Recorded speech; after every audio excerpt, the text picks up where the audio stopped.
Suppose Void's an interesting game, a first-person shooter psychedelic roguelike for $3 on Steam. Yeah, it caught my eye almost immediately, especially since it's only $3 and I'm poor. I've had this on my wishlist for a minute now, so I thought I might as well dim this wishlist down a little. Much better. In Pause Void, your goal is simply to make it to the end, while not letting all of this idol's liquid spill out. It will drain more if you get hit more. Pretty simple. The only way to get more liquid in the idol is to kill enemies. Once you make it to the end, the idol will automatically refill for the next level. If liquid runs out, you smash the idol in your hand and presumably die. Maybe. I'm still unsure, and I don't exactly want to find out just yet. I put an epileptic warning at the beginning for a reason. And all this right here, this is that reason. This game is wild with its visuals.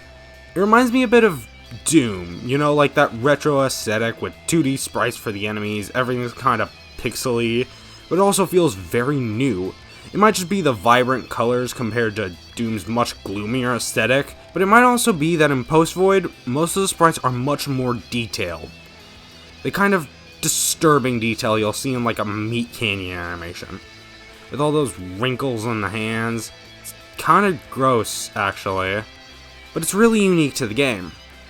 The character designs in this game range from a wall of flesh to a f***ing hand. The most interesting design has got to be the flamingo's design, because it just doesn't look like a flamingo. It looks like a man without his arms and shirtless and without eyes.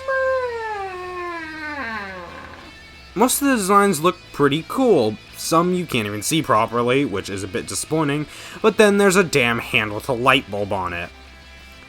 The game itself is pretty incredible. As I said before, the game is a first-person shooter, so you're shooting things a lot and at a very rapid pace. That's pretty much this entire game's thing, fast for the sake of it. I mean, you beat the game in 6 minutes, which is pretty quick to most, especially since there's 11 levels total. Now, of course, the 11th level is an epilogue, so it's not as big as the other levels, but it's still only 6 minutes to beat the entire game. Each level in this game gets more and more difficult as you move forward. At some points, it just becomes a mess of colors with how many enemies swarm you. But where Post Void shines brightest is its replayability, its addictiveness, and its difficulty. Since this game is a roguelike, it makes this game infinitely replayable. It will never be the same anytime you play it. It also gets really difficult in the last level, so it really quickly starts becoming the mentality of just one more round. Especially since each round takes from 3 to 6 minutes, maybe. So it wouldn't hurt to play another round or two, right? This game is my favorite kind of fast pace, and it totally isn't for everyone, but it is a fun first-person shooter psychedelic roguelike. Jesus, that is a mouthful. It's reaching for a very specific audience, and that audience has me in it. Single-handedly, the best part of the game is the enemies.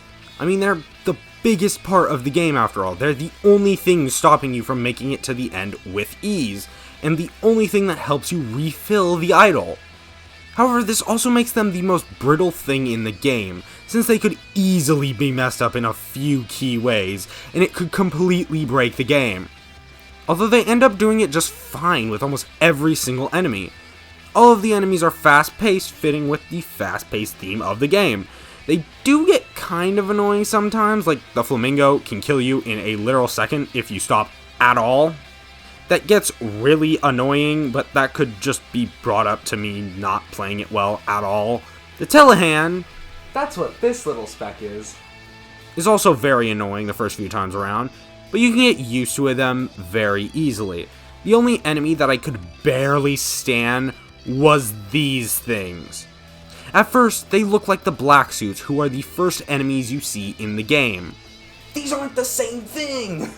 At first, I thought they were the same enemy, so don't fall for their tricks.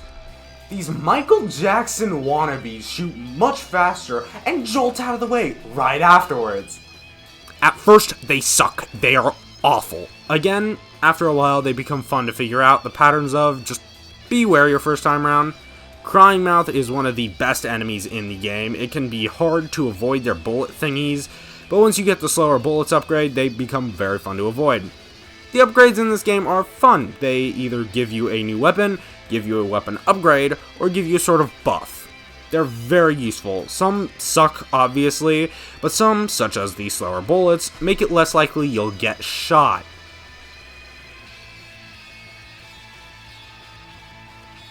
They all balance out well, is what I'm saying. The last thing I want to note is the music. There's only one single song that plays throughout the entire game. This track is pretty much how this entire game feels, especially when it's matched up with its music video. It's wild, chaotic, and frantic. A very nice representation of the game, quite honestly. My favorite part's right at the end when they just start going off. And in-game, it makes me go wild. I can't even put it into words properly. Buy Post Void. It's only $3. That's all I really need to say. It's $3 and it is incredible for that price. I wouldn't recommend this game to everyone. I do recommend it if you enjoy fast-paced first-person shooters though, like the modern Doom games or Ultra Kill, stuff like that. This game feels like a brand new twist on those kind of games. Enjoy your time with this. Again, $3 game. There's no other game quite like it.